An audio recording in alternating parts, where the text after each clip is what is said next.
Hi, thanks for coming to June's Open Studio. I wound up not having anything in May because I had the sketching class and it just didn't fit in to stick in an open studio.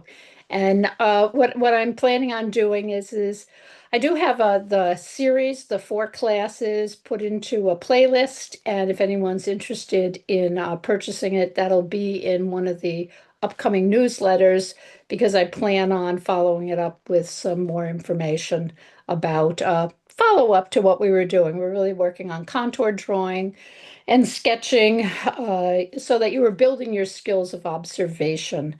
And as we go through sketching, there's various ways that you can expand upon that. But that's really, if nothing else, that contour drawing really helps you to be able to pay attention to what it is you're drawing. So often people look and then they look at their sketch, they look and they look at their sketch. And this way it really teaches you a very holistic way of using, as they say, the right side of your brain for drawing so that you get a sketch that's far more nuanced and personalized. So you'll get some information on that coming up. So anyway, today, what I thought I would do is just follow up on the April uh, open studio that I did. And that one involved, the painting that's behind me that you saw me work on. I'll be quite honest, this time of year, as I said in the newsletter, I'm doing a little bit of both. I'm in the studio, I'm outside. I'm also involved with the trying to get this Urban Sketchers of Cape Cod group moving. And, it just seems as though it's one of those things that the studio's kind of fallen a little bit on the side at the moment. And I really should be finishing this painting because I'm having a lot of fun with it. So you'll see, I'm going to take you through a little bit of that and explain a little bit about color because that's the focus of this is how color I can manipulate color to try to create, the feeling of this light that's flowing in the room. So I'm going to get started on that. And when I left off at the last open studio, this is what I had done. A lot of this had been painted, and I took you through the idea of using washes to actually highlight some of the areas where the warmth was coming through. So from there, what I had done is I like these doors were really going to be they're closed doors that have glass panels on them, multifaceted panels that are in there. And there's this beautiful light that was flickering from them. I had to decide whether or not this back here was the most important thing because I felt as if I had light, light, light. Yes, in a sense, I have a triangle, but this block of light here really was taking up a lot of the space and energy that I wanted in this painting because this is really about being in a very dark room that has light coming into it. And this just wasn't working the more I started to develop the painting. So the beauty of pastel and the beauty of doing your own thing, I took this door totally out. Someone had recommended, why don't I just, have one of the doors open? That was a good idea. I thought, oh, maybe that'd work. But ultimately, everything still came back to the door wound up being more important. So what happened is that came out. And you'll see how that changed the whole, well, granted, this is also very light, so I hadn't gotten in any of the mid-tones in this area either. So I'm gonna just put this over to the side for the second. This is 16 by 16 painting that's on gator form board, and it has the textured surface underneath it. But it's a lighter texture than I typically use. This time I had, what did I have underneath it? I had gesso, and then I have a little bit of this stuff that is called SpectraFix that I was using just to give me some tooth. But at the same time, it acts as a spray fixative, so it actually holds the color. One of the things that happens when you use what I've been using spray fixative, and this has been fairly recent, is that the one, it's nice. The color doesn't come off as readily when you touch it, but it also the colors all merge. So I was being very careful how much of it I use so that I didn't lose the effect of layers underneath. And you can see the effect of layers here, that there's multiple colors. And because my laptop's not working, I cannot zoom in and out. It is what it is, unfortunately.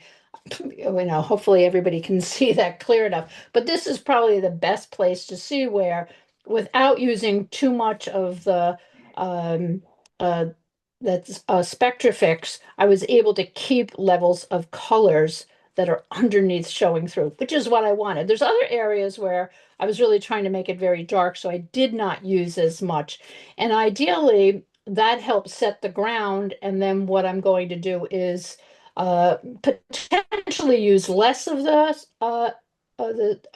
spray fixative or not. I'm not sure. I'm kind of letting this take its flow. So anyway, because this is interesting thing about this is when I was looking at the photographs of this with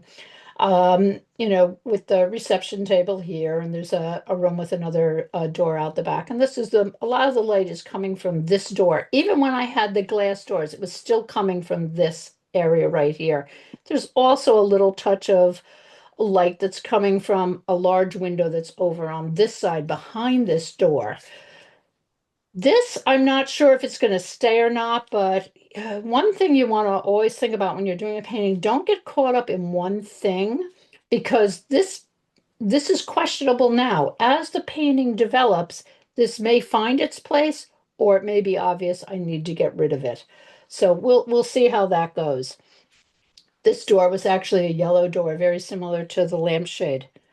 Um, I kind of wished I hadn't colored it so I could do that as part of this demo. But imagine it. I've got this kind of a muted light tone yellow here. There's a muted light here. And then this whole door was a muted, slightly in the shade. So it might have taken on a little bit of that look there.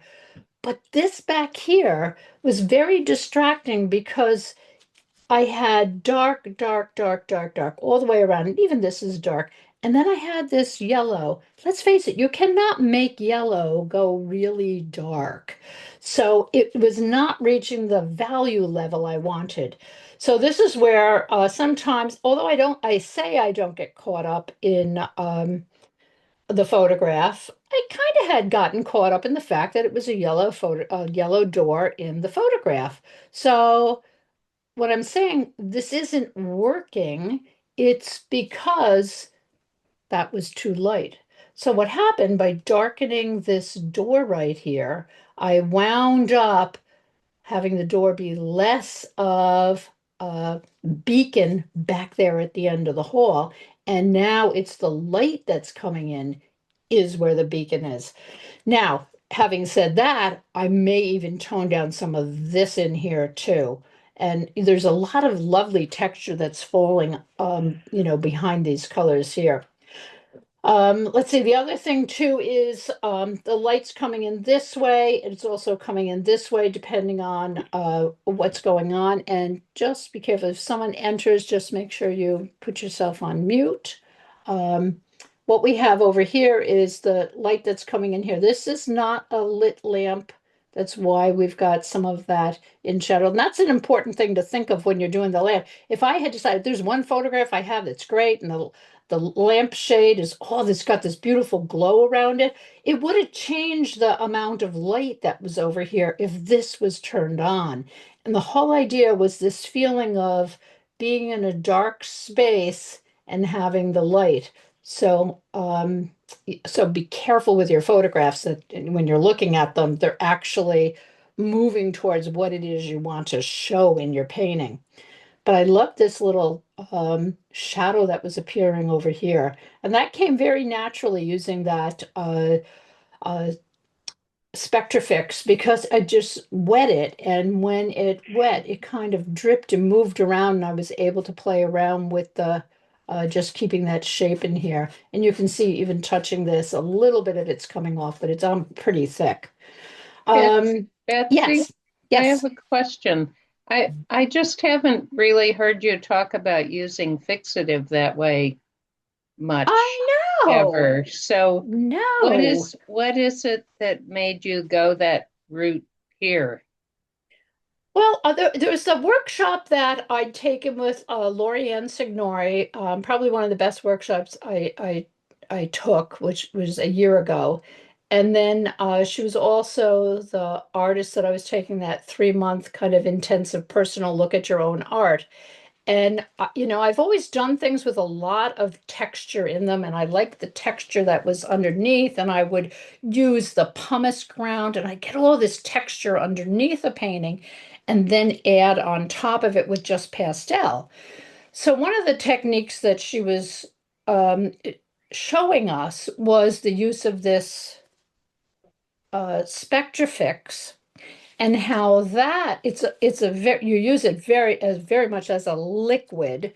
You don't necessarily use it the way I usually say, if you use fixative, use it if you're using it at the end, do a real mist. This is not. She's just like pumping it on there, and it's dripping. And what's happening is because of the type of medium it's made out of, casein, and what else does it say? It is alcohol, casein, milk protein, not edible. What happens is you wind up getting this texture that appears because you're putting it on so thickly. And it's like, oh my gosh, I mean, you think of the different series that I've done with seeing the lovely hash marks right through the painting, and it's really just the pumice. I'm not actually doing it with my pastel. So this is just another way to create it. And I'm finding it a lot of fun. It's also a learning curve that's going on here. Okay. So, but really very fun. So that's where it was. It really came from that workshop with Lorianne Signori.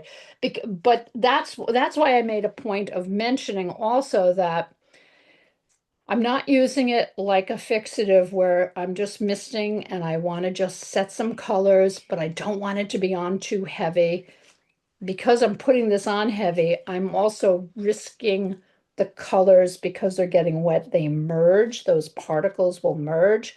So it's having a certain amount of control of how much do I put on, where do I want it to merge and where do I not want the colors to merge. So a lot of merging happened down in here. It's very dark. That's what I was going for, and I'm getting it. A lot less was happening here. I was not putting on as much, or I was controlling it more down here. Like I said, this is a learning curve. I'm having a lot of fun with it. But what is happening is, wonder if that'll show there. Okay, that one's not. Let's try this. Okay, it's not coming off to the same degree because I've just put so much of the fixative on it. Another Did thing Betsy, yep, did you use a brush at all you to can use a brush. spread it or just I've spray? I've used a brush to control it. So what I have is, I can't undo it because I've got everything tacked down so it doesn't move during this demo here. But this is actually on a hinge with duct tape. So what I do is when I squirt it on, I can lift this up so that I can control how much it actually drips. Clearly, you could put it flat on a surface and do the same thing, but part of the fun is watching it drip around. And I'll probably show you a little bit, depending on how far I get in this. But these soft edges in here, a lot of it had to do with just when you put it on, it winds up it gets very watery. And of course, when it gets watery, we have soft edges, lost edges, because what we've got there has wound up smoothing itself from the original hard edge to a softer edge, which is really great. So I'll show you how it's going to work, because thinking of it now, this door I wanted to do some stuff with, so I'll show it with you the door back here so you can see that. Let me move this over here. That was just for, yeah, so why not? Since people are interested in that, let's just go with the flow here. Now, what's really neat, see what I mean about the hinge? Okay, so I can hinge this up. So, I want to, this door back here, that going to put the color that I had back there is I had these different options of colors here. Okay, that was one of the dark brown. Not really a huge fan of using much brown in interiors, so I'm gonna try to find some colors that, this is this lovely burgundy type of color that exists here. Now, here's another thing. This painting's got its little color rhythm here. Bringing in incidental other colors is fine, but large area like that, I would not bring in a incidental color. So what I'm going to do is I'm going to come in here with this burgundy shade, which exists a little bit right there. And I'm just going to drag this over here.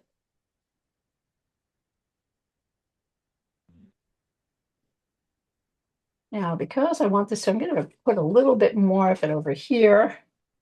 I'm going to put a little bit of more of it here underneath this. Now, I am not going to be overly describing this area because I really want it to feel like it's very dark. I'm going to put a little bit of this, drag it right here. Now, the light in here wasn't really, oh, I know that the other thing is that this was a violet that exists down here. It's not working up here again. See that contrast? Now, although there's light on that up there, this contrast of this violet's not working. So I'm going to get a different shade that's a little darker of these bluish colors. So let's try this one here. And I'm just going to drag this over, knock that violet down a little bit. Okay, I'm just going to bring a little bit of it in here too. Just dragging that around. That's a little bit of light that's hitting the ceiling in the other room. I'm not worrying about trim and all that jazz right at the moment. And I'm just going to bring a little bit of this on top of here, just to kind of, okay. So I've got a flat brush that I can use if I need to. I also have a fan brush right here.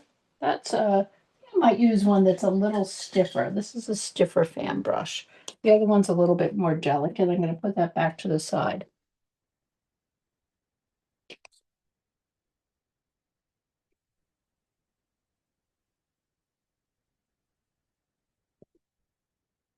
So I'm gonna, okay, so I can see that dripping here. So see in here, I'm gonna get in here. I'm gonna just stop the drip a little bit. Bring that around, let that drip down to get this lovely drip that's happening there. Just almost like a dry brush. I'm picking things up, letting it. Over here, I'm just gonna put a little bit more right there with that drip. Drip down. Some of this dripping down here is not bad. I might because that may actually create some of that darkness that's back there where the door is. I can bring that door back up again. What happens too using this stuff is you wind up not worrying quite so much about all your little edges. Oh, look at some of the colors that are falling behind there. Just gonna get up and just pat a little bit. So I don't mind it coming down side. I can go over it again, but to keep it from dripping too much down. Okay, so that's looking really dark back there now. It's gonna dry a little lighter than that. Now, while because this is wet in here, but I've been doing a little bit with, this is a real experimenting one. Been doing a bit with using wet pastel marks. So this is a blue. I'm just gonna come in, I'm gonna have to hold that down here. Gotta just bring in that light again. I'm trying to get it so that this part here is lighter than this. See this angle that I have coming in this way? So I'm just trying to create a little bit of an angle. That's the same way up in here. Ooh, that looks really cool. I'm going to just rim this over. This is really wet back here. So I'm just going to let it come in there. Let that drip a little bit. Can move it around with my fingers. Up and down. Let's see, almost as if there's like a little stained glass design. So I might just bring that blue down and just play around.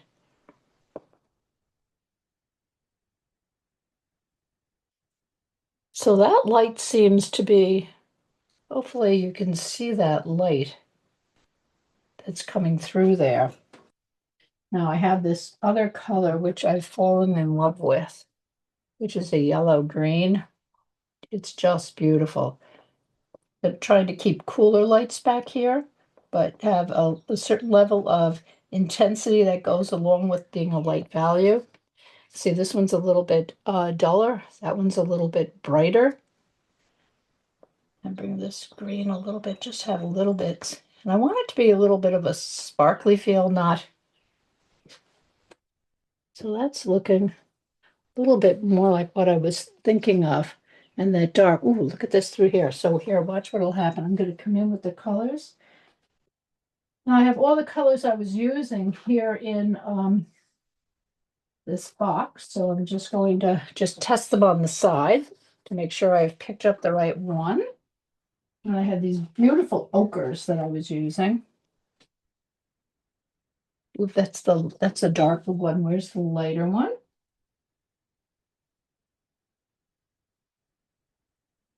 Here it is right there. There we go. So I'm going to take this. Well, this is wet. I'm just going to push this down.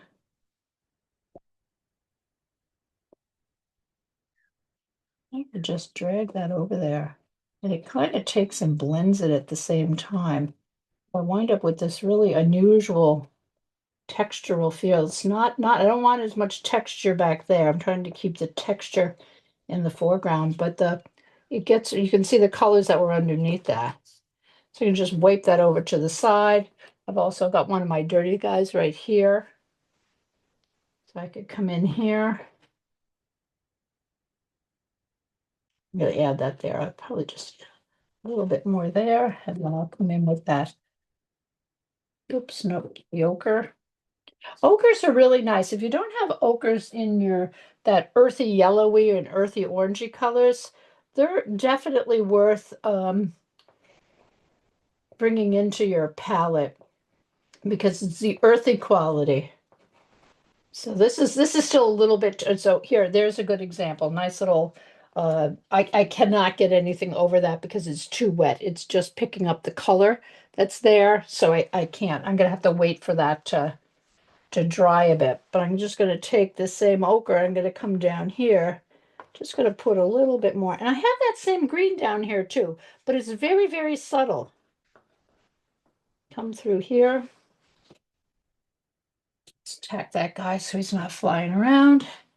And bring a little bit over here so I can just, okay, so let's see, I'm gonna just take, just, there are some panels on this door. So I'm just gonna just drag this down while it's wet, and this is wet. I really am liking the effect of the wet pastel moving it. So I kind of created some of those panels, and when it dries, it's going to dry a little bit lighter than what it looks like now. And keep it nice and loose. I can take the side of my finger and trim that up there, bring it across. See, it's almost like what is pastel? It's pure pigment. So when you add it to the liquid, you're just really turning it into paint. So that brown now, what I'm trying to do is take that brown that had that violet and just have some areas where there's a little bit of light, so it's not quite as dark as these up here, that because it was pretty dark back there. So we'll leave that. Now I had that area up in the top, and I said I wanted to take and turn that to a blue.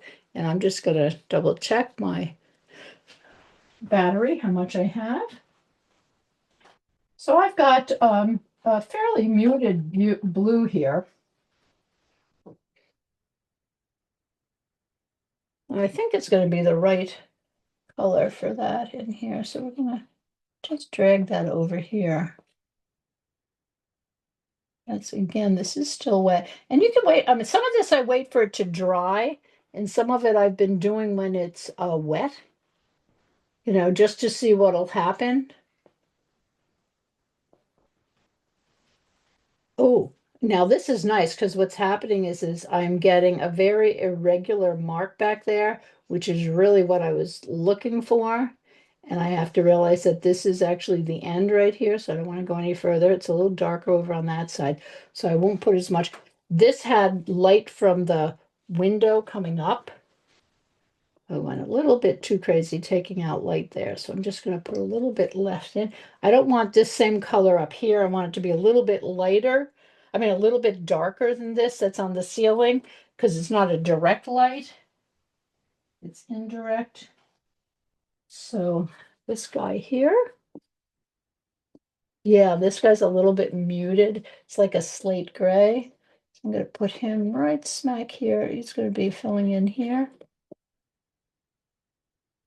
If you're looking for a lot of control, there's not a lot of control with this, but the reality of it is I can let this, there, let's put in a couple of marks like that and then go sideways. Is that still wet, Betsy? It is still wet, Wow.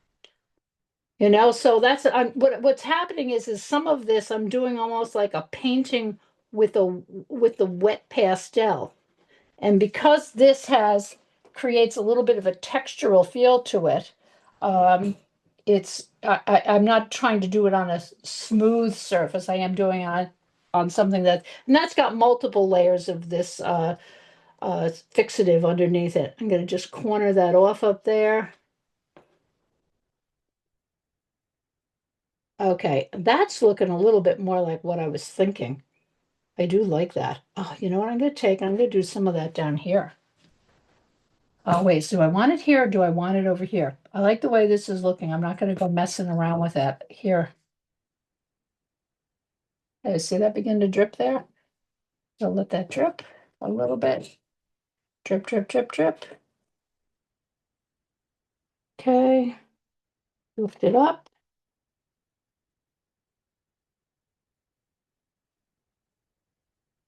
Some of that drip through. Oh, I'm getting this beautiful color that's showing up in here. Just gonna soften the edges. See, because it's wet, because I'm doing this when it's wet. See the way I'm able to soften. Now it's not doing it on here. It's starting to dry a little bit. But I really like the way that's looking. I'm going to put more here.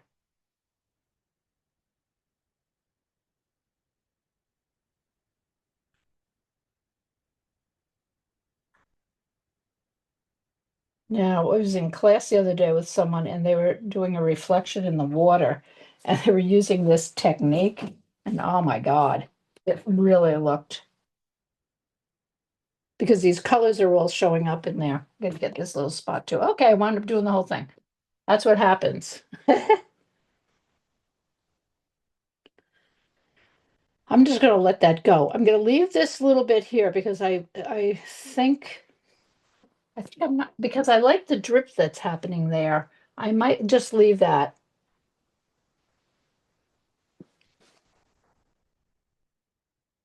I'm going to touch this back here. Okay, let's tack this again. So I was going to say, if you're going to, I found when I was playing around, I've been doing a lot of small sketchbooks paintings with this. I mean, they're not paintings in the terms of I'm gonna frame them, but they're more like studies, I guess. But they're like a study, except for I'm not intending on doing anything other with them than just practice. And I was having like so much fun just playing around with, okay, so see the way I can make that? It's dry now. I can make that,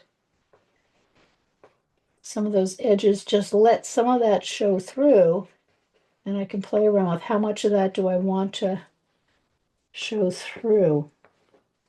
That little heavy mark right there, I'll probably go over. It's a little wet. And I've got this dark color here. I'm just going to drag that.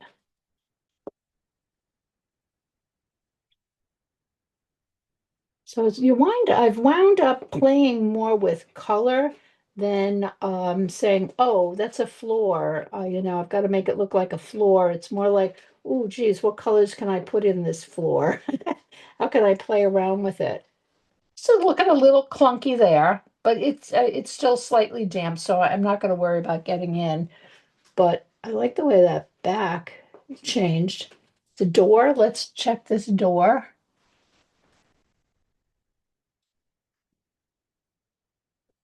Okay, now that is feeling dark, and I'll have to take some photographs of this so you can see the dark on that would require me to know where my phone is. But anyway, there's a lot of textural layers in there.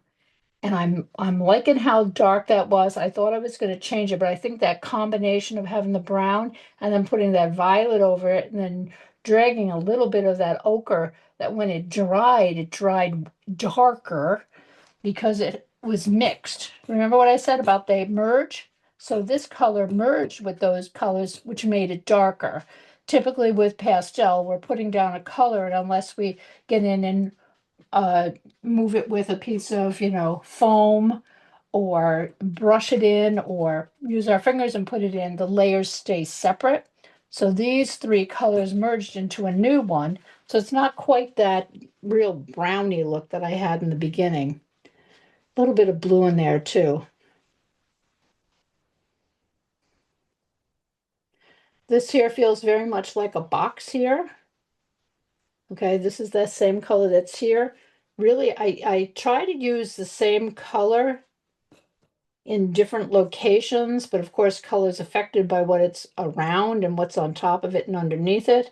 So this hair area here, I like the way that texture showed up there. So I think I'm just going to do a little bit with that there too. Oh, you know what I'm going to do? I'm going to do something first with that. I'm going to do it with just this first. Let's see what this looks like from here.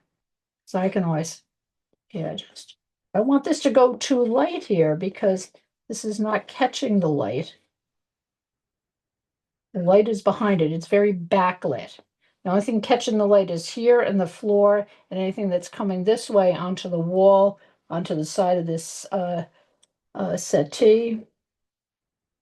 So I'm going to try that same thing that I did back there. Only I'm going to put the color on first this time. And just see what happens with this.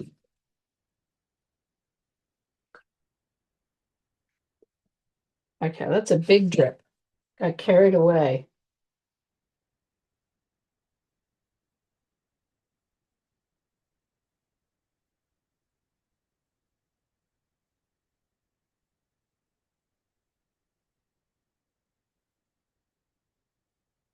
Yeah, so that at this point, there's nothing I can do about that. I'm going to have to just bring in the light again when that dries. But now what's happened is this dark color here has merged with this one, which gave, actually, I think that had those two colors on it. So that's given, oops, this guy's really going crazy. Okay, oh, that was a really smart move. Okay, don't put something down without looking at it because this had a very light peach on it, which I now have put on my painting. So, but it stopped it from dripping. So I'm just going to leave it there and deal with it later. Gotta get in here. So let's see what this does when it's wet. Okay, see, it's too wet. It's not, all it's doing is smearing around, and I want it to have a little bit more like that same texture that's over there. So I'll just get that down and get that shape back up again. that down. Gotta just rub that. I'm gonna rub that right in. Yeah, that's fine. Bring that up. Get my finger in there. That was like a little bit, a drip I didn't like in that area. But the drip that's happening in there, I do like. So that'll just dry. Now I do have a blow dryer that I use right here, but I am not going to turn it on. But the blow drying will help. And look at how beautiful this is working right here. Because I don't really want to put a pattern on this rug that's here. I want something to be a little bit more amorphic, instead of a pattern on it. But I don't want it to have the same sort of texture that this has. So by merging these colors, that may actually work. It's the same thing that I have to do over here with the sofa, which, I do have to bring down just a little bit. That's that really dark color that I have. Let's put this right here. Let me check my.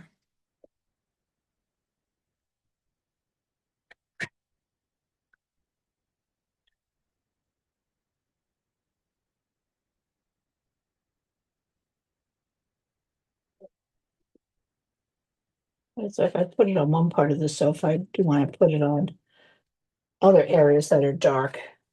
So it's like a dark bluish violet, and now I'm putting this um, dark, more of a bluish green there. So this violet, and we'll see because this is going to be even darker than that. But I'm going to let that dry before I mess around with that.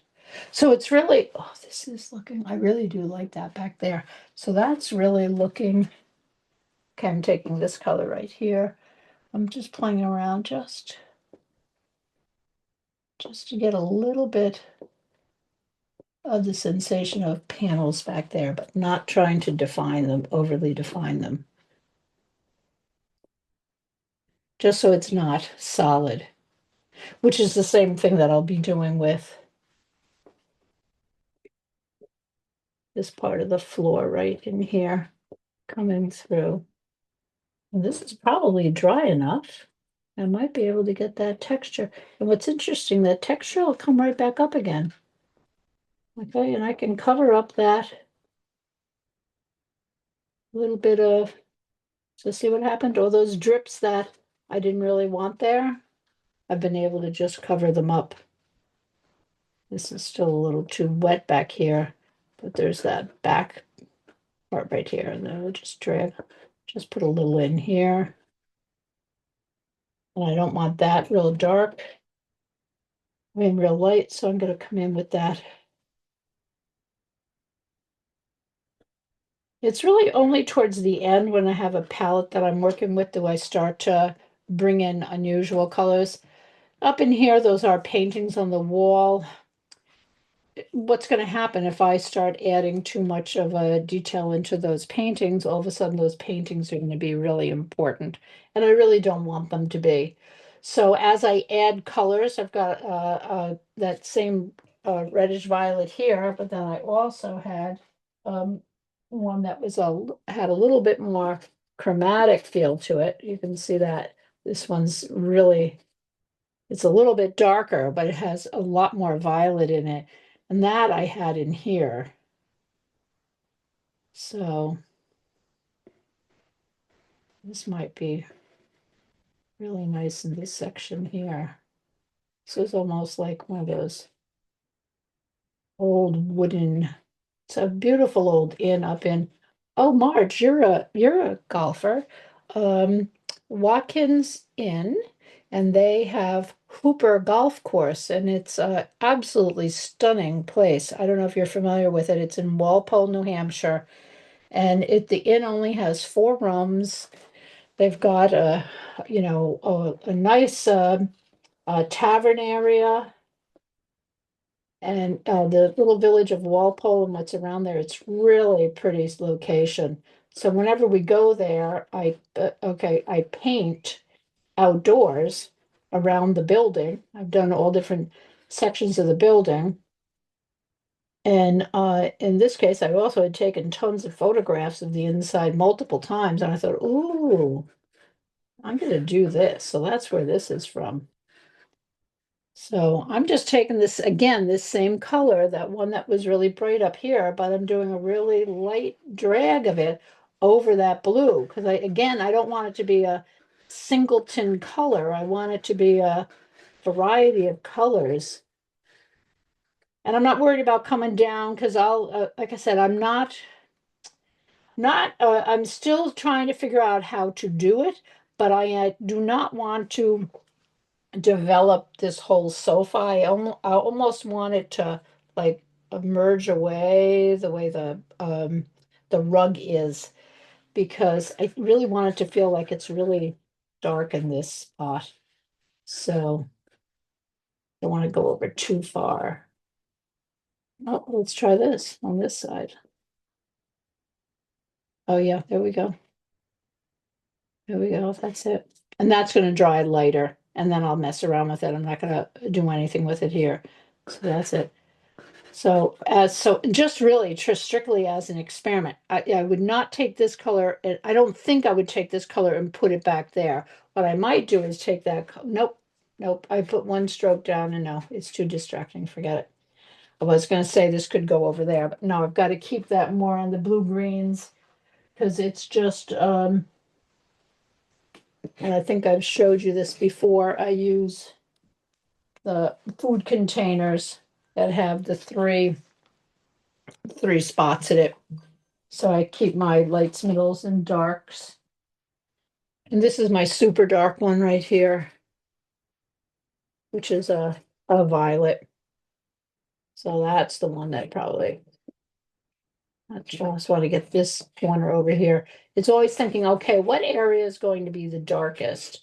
And this wall here, really, it's not catching any light at all because all the light's coming from the other side. So I have to get in here and make this even darker and let those other colors show through.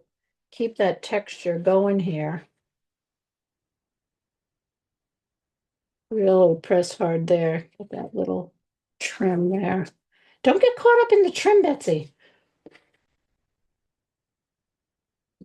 But part of this for me, as much as the light's coming from here, I always felt like even when I'm in the place that it's this area that's like this is the source, but this is it. And again, I don't know, that might still be too light. I might have gone too light with it. Could be because wonder if I used just like stuck with the muted blues instead of throwing in there was a little yellow in there and a little green. Because it's still going to feel like light because that's all dark. So it doesn't have to be that dark. How do you like this brush? This poor little scary brush. I'm going to get in there and just wipe that off. Got carried away with myself. That doesn't look as bad because I broke it up. I'm just going to get rid of and because I've done so much spraying in this area, today, yes, you saw it, but previously, I'm going to have to come up with a color that, you know what else I could do? Ta-da. Another thing I could do is I could just get in there and I could spray that again and see what would happen if that's going to knock that down. So let's spray that and let me do another check on how my battery is doing. Okay, got 15. Oh, good. I might make it.